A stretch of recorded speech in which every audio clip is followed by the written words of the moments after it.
Welcome to The Defiant Spirit, a podcast about discovering meaning, purpose, and resilience in the most challenging, difficult, and darkest moments of our lives through what my teacher and mentor, Dr. Viktor Frankl, called the defiant power of the human spirit. That spirit that is within you, that spirit that is calling to you, that spirit that is you.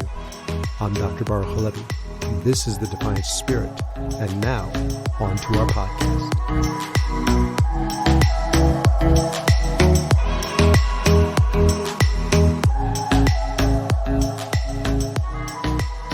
Welcome back to the Defiant Spirit, and I am joined, at least in my virtual studio, with my not only guests, because if you come to somebody's house, even virtual house, long enough, you're no longer a guest, sort of a roommate, certainly a partner, and that's Julie Mouse. Hi, Julie.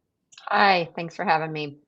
Having you back. So we're doing a lot together these days. For those who haven't heard, Julie is a mindfulness teacher as well as an Enneagram practitioner and many other things. But Julie and I have connected around a lot of things, not only the Enneagram, but also this defy your number understanding of it, that you're not a number, that you're so much more than that. And, Julie and I really resonate over that. Julie brings so much to this conversation that, I welcome and need. And part of that, and we're going to get into it today, is Julie's expertise around mindfulness. So Julie, would you just share with us a little bit about what you do around the Enneagram and mindfulness and how you see this all playing out? So I have been teaching mindfulness and practices for over 10 years. And when I learned the Enneagram, I immediately saw the connection between the two of them, because I feel like when I'm teaching people mindfulness, and the course I teach is called mindfulness-based stress reduction. So it's about using the skill to catch ourselves in stress and realize we can do it differently. And one of the frustrations with people when they learn mindfulness is it's really hard. It's really hard to catch ourselves, to change patterns that we've had for 30, 40, 50 years and do it differently. And sometimes it makes it harder to learn mindfulness because you're just aware of how bad you are at it, right? And when I got involved with the Enneagram, it was very clear that the more self-awareness you have around how you behave under stress or what happens to you, your chances of catching yourself and being able to do that mindfulness practice you've learned and find a better way exponentially increases, because you can almost anticipate it. You're familiar. You're like, oh yeah, that's what I do. And so I've become really passionate about marrying the two of them together, because the mindfulness helps you pause, but then the awareness helps you pause even more. Yeah, it's so important to not just turn this into a parlor trick or a cocktail party conversation, because that's what I sometimes hear the Enneagram. Hey, what's your type? Hey, what's your type? Okay, now what? As opposed to what you're describing, which is it's a roadmap for life. How do you move through the world? And if you're going to use a roadmap, right, it's going to be interactive. Got to be able to engage it. And you do such a great job of giving us tools to embody the Enneagram, not just talk about it. Exactly. That's exactly where my passion lies, on learning to embody it. And for anybody who knows the Enneagram, which is probably quite a few people, I will not say Julie is an Enneagram 9, although I use that as shorthand, but she reacts and responds like a 9. So she's going to be very reluctant to take my praise or step into the spotlight, but I'll encourage her, because she really does bring so much to this. And so this is not me teaching and her, just listening. This is a dialogue we're going to go through over this course, but this series of podcasts where we're going to dialogue together, and we're going to talk about over 9 podcasts, all 9 types. And we're going to do it around one of our first and shared connections, which is the quote by Viktor Frankl, which Julie already referenced: between stimulus and response, there is a space. And in that space lies our power to choose our response. And in our response lies our growth and our happiness. And so in between stimulus, things happening to us, and our choice, there's a space. And so what we're going to explore, starting right now, is how do you expand that space? How do you expand the time, the quality of experience between something happening to you and choosing either, well, I don't think we really choose to react, either reacting or defying the reaction and choosing our response. Anything you want to add to sort of the framework of what we're going to jump into with Enneagram 1? No, I think you summed it up pretty well. Good. So let's get into Enneagram 1. Now, what do you call the Enneagram 1? Well, perfectionist is my go-to, Yeah. but reformer is also one I use a lot. And I know we're trying to kind of align our language, and it's hard because there's so many different, there's different vocabulary out there for the Enneagram. But what everybody agrees on is, what the number represents. So whether it's a perfectionist, whether it's the reformer, I've heard of other ones. It doesn't really matter what one calls this. It's an energy. So we're going to get into the energy of a 1. Here's what I see, and you'll add to it. I think if I think of the sort of core ingredients of each type, and I have a brother who's a 1, a son who's a 1, my dad was a 1, I think 2 of my grandparents were 1s. So, this one is pretty close to me. Even though I react and respond like an 8, I do have a lot of 1 in me. Where would you say 1 ranks in your profile? Well, I'm a 9, but I definitely wing one. If you're Ah, familiar with wings out there, you tend to have energies of the numbers next to you, and 1 is next to the 9 on the Enneagram, and you tend to carry some of those energies. And so I have a lot of familiarity just personally with how a 1 feels. yeah. I mean, there are types, I admit, I don't have a lot of experience, or if I have experience, it's not really firsthand. This is not one of them, I think, for either of us. So I'm pretty confident I could say the ingredients of a 1 are perfection, hence the name perfectionist. But walking into a room, 9 types walk into a bar, right? I created that little program, and they see what's not perfect or what's not yet perfect. It's almost like it's not a choice. It's just a worldview of, you look through a window and most people are just going to see through the window, and a 1's going to go to anything on the window that might obstruct the view. Mhm. So this perfection in the world around them, in the people around them. But I would say most of all, I see this with 1's, it's really trying to perfect themselves. So that's top ingredient. What else would you add to this? Well, the other big one with for the 1 is that inner critic piece, is that they may be critical of other people, but they're 10 times more critical of themselves. And most ones, when you ask about the inner critic, they're very familiar with that voice in their head that's constantly telling them that it should be done better, it could be done better, you got to stick with this, and kind of grips them. Yeah. Yes, I think that's a litmus test for anybody out there discovering their number.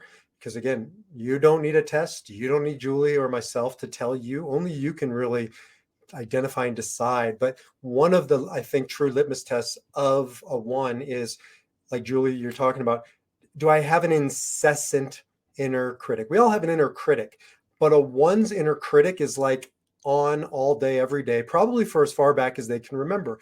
Now, it doesn't mean you can't defy it. It doesn't mean you can't turn it down. But when I identify with pieces of 1, I don't identify with the incessant inner critic. Hmm. What about Right. you? Well, I'm pretty familiar with that inner critic Right. being inside. Like said, I have some of that 1 energy. I'm more in denial of it because I'm a 9. I'm pretty good at pretending it's not there. Mhm. But that's one of those things where the more awareness you have, you're like, oh, it's talking pretty loudly. I know, I think that's everybody, but I do think if you're a 1 and you're listening, what Julie and I really don't know, and that is, I see this with my son. Our relationship changed. I've talked about this a lot when I discovered the Enneagram years back, and I started to embody this in our relationship. That my job is not to make him better; it's to make him worse. Every other type, make them better. I have 3 other kids, make them better.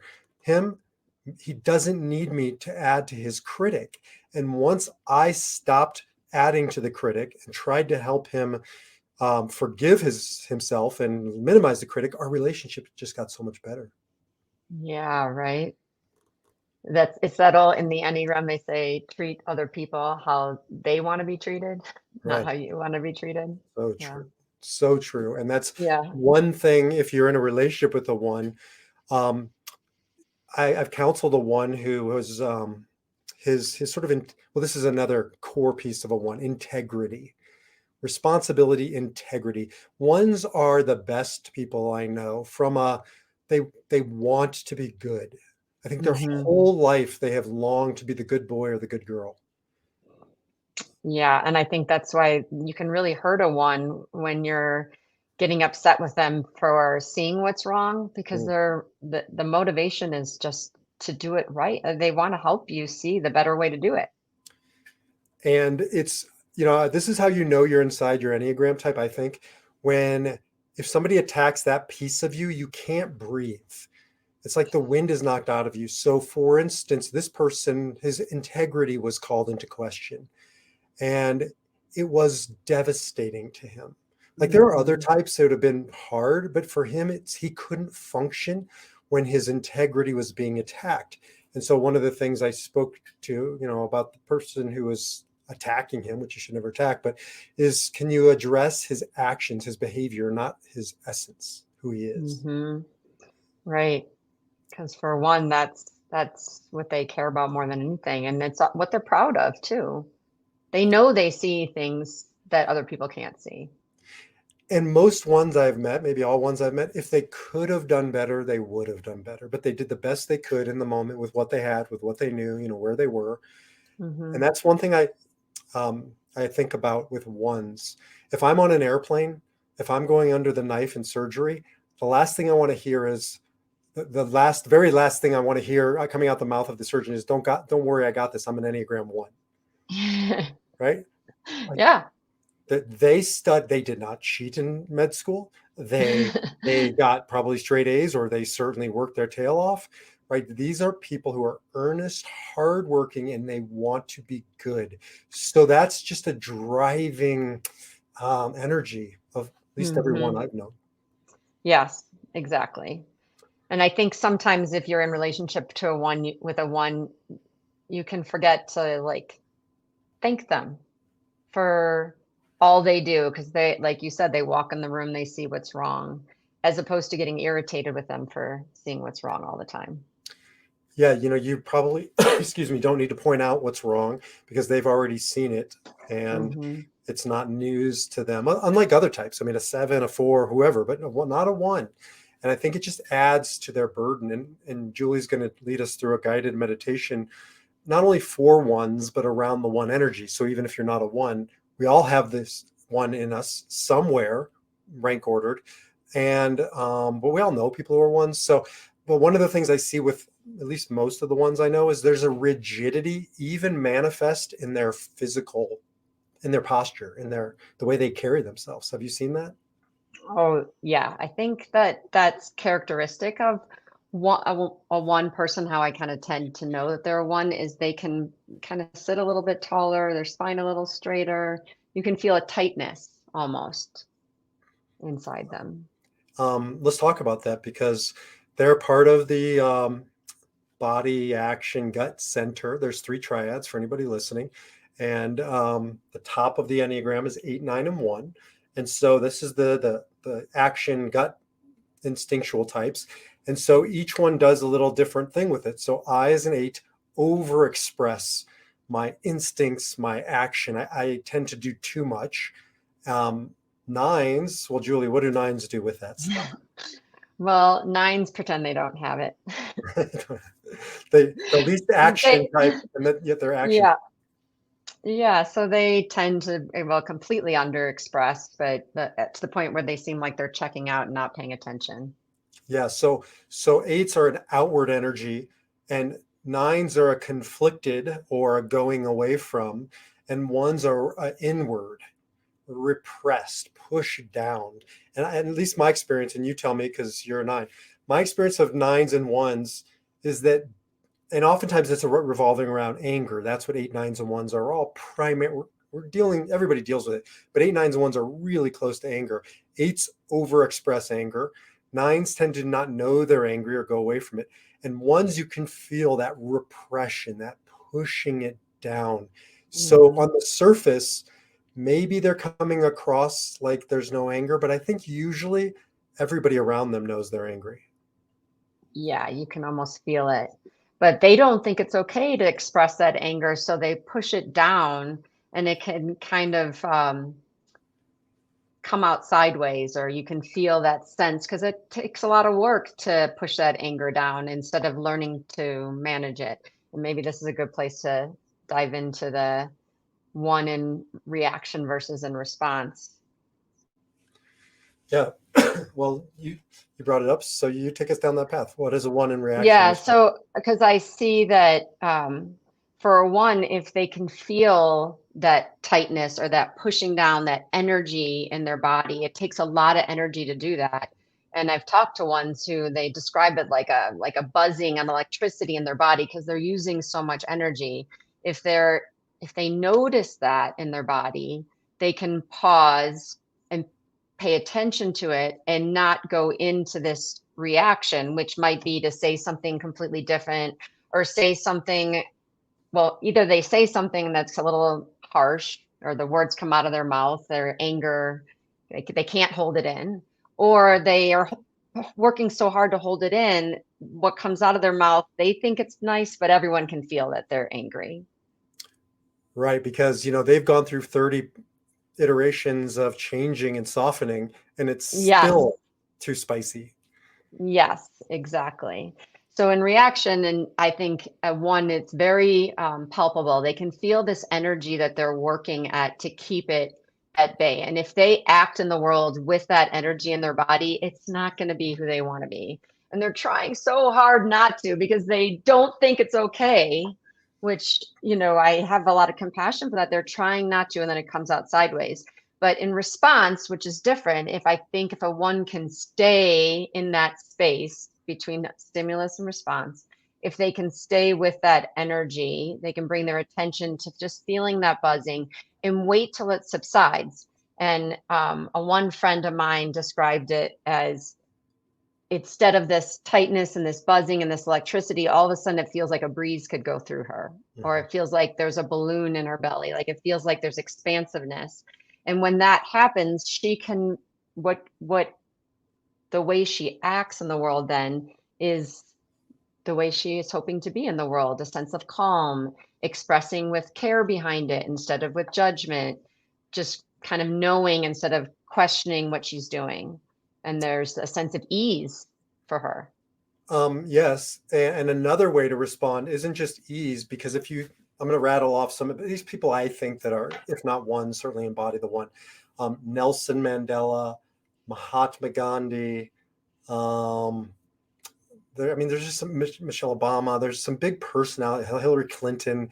These are these are movers and shakers. They're change agents if and when they learn how to harness the fire. Nelson Yeah. Mandela or Gandhi, these aren't like wallflowers. Like these were fiery individuals who harness the fire, because fire is not good or bad. It can be destructive or constructive depending on if we have some control over it. And so ones have to learn how to harness the fire. My teacher, Abraham Joshua Heschel, called it righteous indignation, right? Mhm. Fighting the fight with right.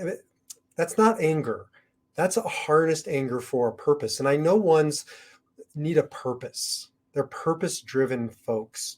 And so, like, when I'm working with my son, helping him get back into his purpose, helping him get back into his anger, to harness it, that energy, to use it, to Mhm. express it as opposed to Yeah. repress it. So this is the work of the Yeah. whole.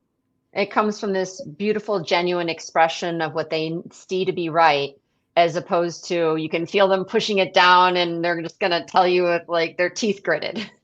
Yes, yes, and trusting that it can and should come out. There's this lack of trust, which interesting too is I've thought about this because I have a Mm. wife who's a 4 and a son who's a 1. They share a line. Those you can see behind me, there's a 1 and a 4, almost exact opposite. Whereas fours reactive will spew. They'll just spew emotion. Ones will tighten up and clench. It's where Freud gets the anal retentive. It's a control, right? Mhm. Holding or withdrawing, retracting. So there's yin and yang, where one is too much and one is too repressed. Well, and I love that you said the word trust. Like when a one learns to trust that what they see is actually a good thing and that energy needs to be brought out to the world. And if they can harness, like you said, the energy, that it is okay to bring that out as opposed to shoving it down. It's not even only okay, it's denying the world a gift when a one Mm-hmm. doesn't share it in a constructive way. Because they're again, they're by definition they're change agents. They're, Yeah. in Kabbalah we call it tikkun olam. It's called perfecting the broken world. Like that's the mission of a human being. Well, ones are just naturally built for perfecting a broken world if they don't succumb to the overwhelm and the pain of all the brokenness. Yeah. So hard Right. for them. Right. Because if they do, they'll just like just shove it all down and say like the world's not ready for me. Yeah, and I'll take my ball and I'll go home and and it's just, you can feel this withdrawing energy. Ones are a withdrawing type if they're not conscientious, which is why sometimes I mistype in my conversations with somebody 1 and 5. Ones and fives can look very similar on the surface. Mm-hmm. Oh, their motivation, as you know, is totally different. Mm-hmm. Right. The ones being to be right and the fives Um, being to have knowledge. But can we talk for a second about the ones? Because we're talking in response and the ones line to seven, because my friends who are ones, I have this image of each of them when they're in their seven. And it's like that, what you're describing of that ability to let go of the suppressing of the anger and just be. And I know they call the virtue of the one serenity. And I see that in my one friends when they're in their seven space. There's just this. I actually I picture them with a smile on their face and this just like and a more relaxed body posture, just really being in this calm space where they can say what they're thinking without being afraid that it's too angry or that someone's going to get upset with them. yeah, so you're referring to the line between 1 and 7 for anybody looking, at least. If not, you can see the Enneagram for yourself. But that's you're right. It's their security or their going against the arrow back to their childhood, sometimes called the childhood point. And there's this freedom, Mm-hmm. this lightness, this childhood play. It's Peter Pan, the boy that never wants to grow up. And Mm-hmm. for one to get back to that really light place is so refreshing. Mm-hmm. Yeah. Yeah, and I feel like when they're in that space, that gift to the world you talked about comes out more freely. Totally. There's nobody better to take with you on a vacation than a healthy one because they planned it and then they can enjoy it, right? Yeah. Everything's taken care of. And now they'll have fun. I see this with my son and some other ones in my life. Now, if they're unhealthy, then they can turn the vacation into an imperfection, study in imperfection, right? Yeah, right. So they got to go back to that 7 to really get sweet and innocent and just carefree. Right. Yeah. Exactly. Yeah. And then they can come back to that one and be in a healthy place, like sort of like after a vacation.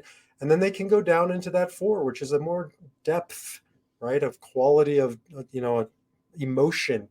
And ones are an interesting type because if you look at the lines, they're a gut type, but they have a natural connection to the head space 7, and they have a natural connection to the heart space 4. Not all types have that. And so I Hmm. think ones are really set up for success when they can learn to respond because they can be a well-balanced human being.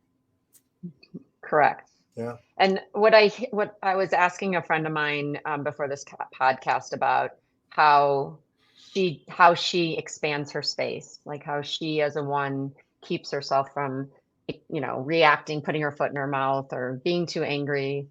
And she said that that pause, that stopping herself and being patient, like I need to not just pause when I'm feeling angry, but really give it some time.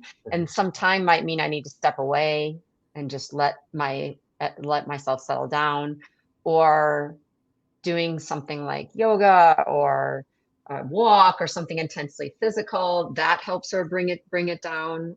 And she goes, and then she was the one that explains the feeling of the balloon in her belly. When I feel that, then I know that am thinking more clearly. Then I know that I'm outside of the spinning, trying to do it right, and can be in a response type of space where I'm more composed.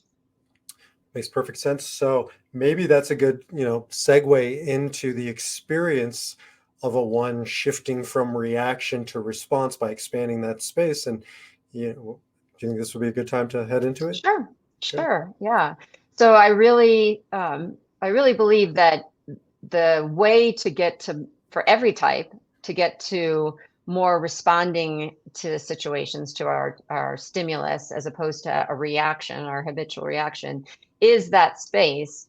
And what we do in that space is what determines whether we'll go into a reaction or response. Because we can take a pause and just spin in our head and make ourselves more crazy, but what do you do in that pause? So you notice for one, a lot of times it's anger that they can recognize, and you notice it. And then I'm going to guide you through a practice that maybe you could do when you notice that you're angry, knowing that anger is what they call the vice or your grip that causes you to go into reaction.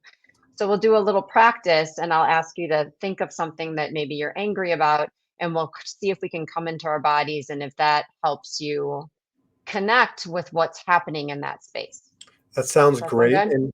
And Okay. so to formally begin, I'm going to just recite again that quote from Frankel, because just to let our listeners into the know, what I'm going to do is I'm going to cut that from this podcast, and I'll also make it an additional download for anybody who's listening, because that way you can return to it again and again, Oh, use it at great. night or whatever. Yeah.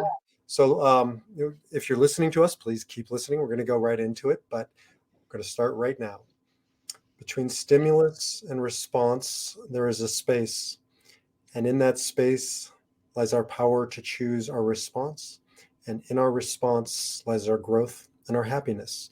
And this is expanding the space for Enneagram 1, the reformer. Let's start by taking two deeper than normal breaths and put your attention on your shoulders softening back and down as you exhale.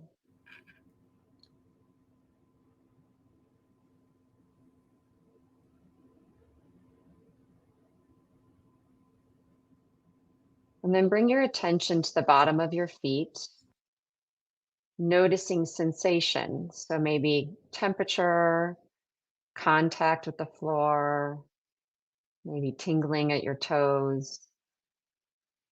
See if you can rest your attention on the sensations in your feet and notice if the attention gets pulled up to your mind, to thoughts or distractions around you. That's just your opportunity to practice bringing your attention back to your body. So keep coming back to your feet each time that happens.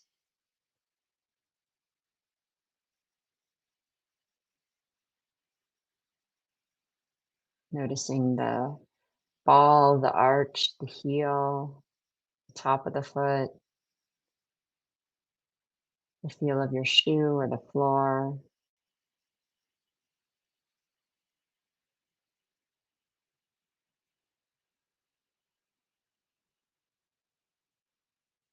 And then as you're ready, shift your awareness to your hands. Same thing, just noticing sensations in your hands, the contact with your legs, maybe pulsing at the fingertips, maybe the sense of temperature, the space between your fingers. So using this curious awareness of sensation as the anchor for your attention.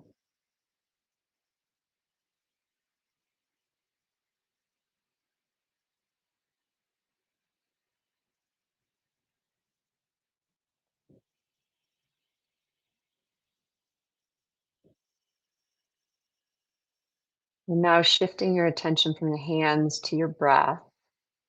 So noticing your breath from the moment the air enters in the nostrils, following it with your awareness, the pause, and then following with your attention the exhale and the pause again.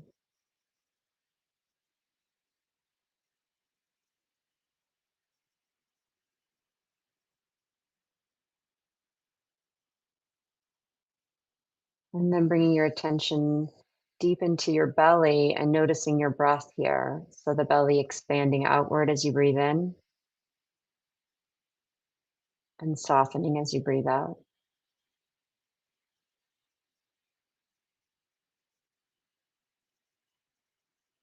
Just like with the hands and feet, notice when the mind travels to thoughts or distractions. That's just your chance to practice bringing your attention back.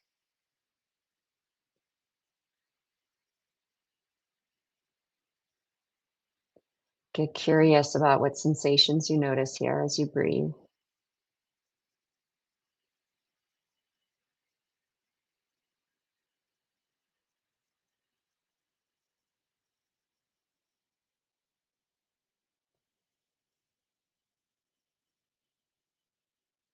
Now bring to mind something that you're angry about, something that upset you, something that shouldn't be that way.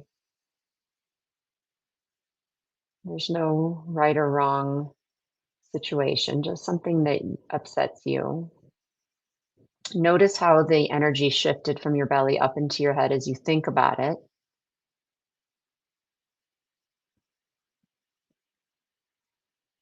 Maybe picture the scene where it happened or the person, the situation.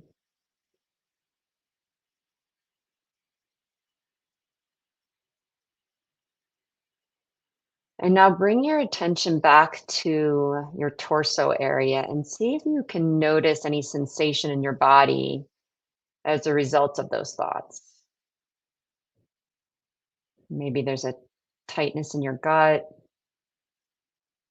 If you're a one, maybe you actually feel that suppressing of energy, suppressing of the anger. Maybe there's a buzzing, electric feeling, tightness in the chest or throat. Just explore for you, where are all these thoughts landing in your body?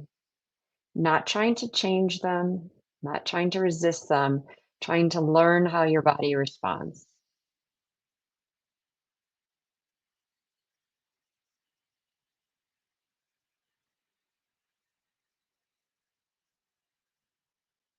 And almost bringing this loving awareness to, you're okay with the fact that you're feeling this way. You're actually loving what is the reality of how your body reacts to those thoughts.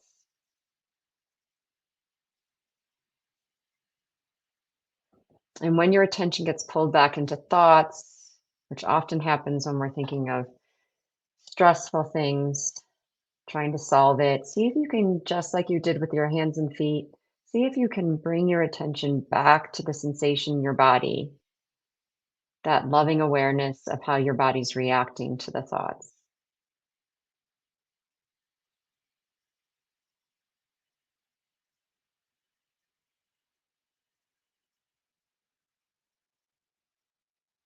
Emotion usually wants to either increase in intensity or decrease in intensity or shift to another emotion or change to another spot in the body. Just notice if any of that is happening.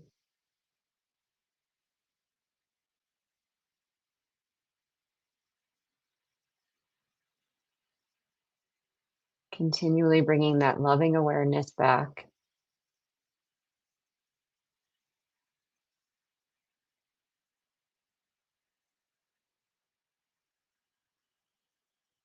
Nothing to do about it right now other than just being with yourself as you are.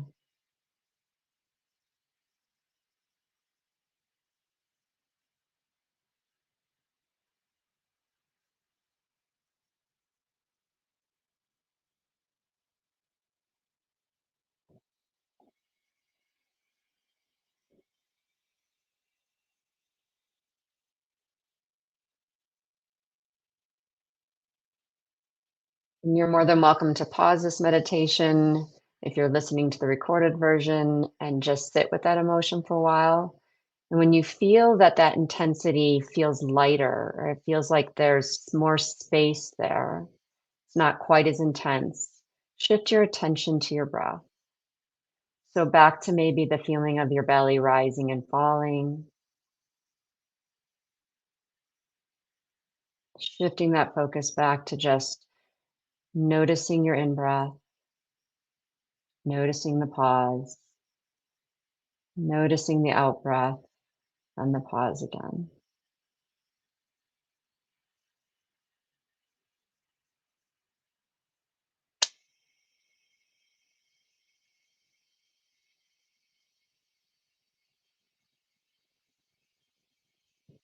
And then as you're ready, you can relax your posture, maybe open your eyes if they're closed.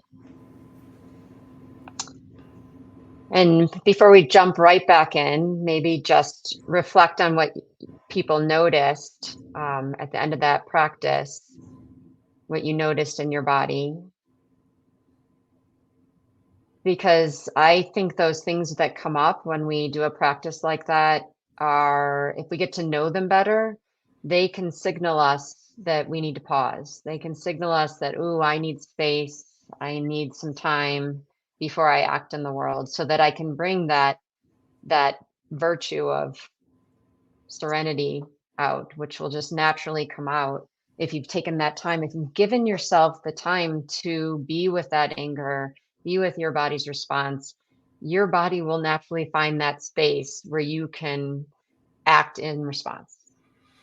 Such a powerful meditation for ones for anybody who's grappling with the one energy, which is in all of us. And so, I'll just say to ones, be gentle. You didn't do it perfectly because perfect doesn't exist, right? And I think it's such an important practice, mindfulness practice, to not weaponize as ones and turning it into yet another exercise of imperfection or failure. Yeah, right, right. Rather just be with it as it is, because if you do, your best self will just come out. You don't have to work on perfection. That's what the ones have forgotten, right? That they already are perfect. And that there's, this is a deeper conversation, but imperfection by definition is contained within perfection. Perfection means everything. So imperfection is a necessary part of perfection. And so learning how to embrace imperfection as a pathway to the true perfection. How about just to end with a couple tools for ones in addition to that beautiful mindfulness meditation? I'll throw out a tool that I really think helps ones. I've seen it is body work.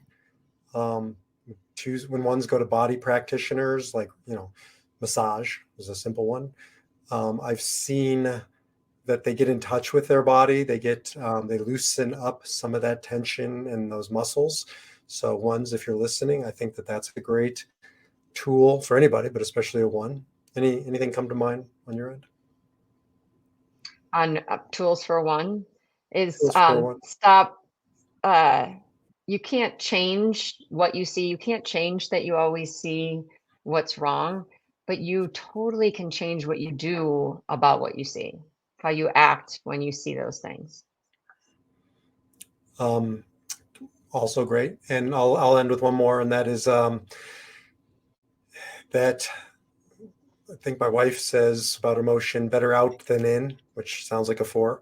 But I think for a one, a purging process. And so one way to do that, when I work with one clients, is either to have them write an angry letter that they just would never write and then burn it. Don't do it on email because Oh, you might hit, but burn it, write and burn, or go out into the woods. This was a practice in the north of Israel, in the forest. The mystics would go out and you'd hear them screaming at midnight. They'd be yelling Abba, which means daddy. And it was like, they're crying out to God. So whatever that word is or whatever, go out into the woods and scream. The scream yeah. therapy is a really good practice. Now, the ones who are looking at me or listening to me right now going, no way in hell be am I doing that. But it's a very profound practice. Well, and like I said earlier too, how I have these friends that I picture in their seven space, like remembering to do those things, when I talk to them about the ones seem to really know those things that put them in that space Yeah. and to make sure that they're doing that enough to counter the constant inner critic. The reality is they need to do those things to counter that. So if you're a one out there, if you're not a one out there and you want to get a hold of Julie, mindfulmouse.com. Hmm. MAUS, Yes. Mindful MAUS. Mouse, Yeah. MAUS.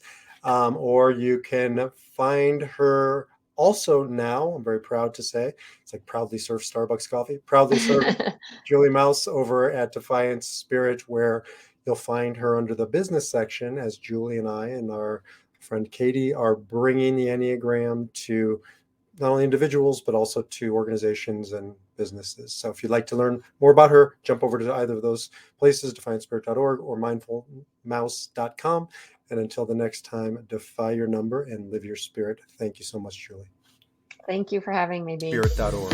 Until then, take back your power and live your defiant spirit.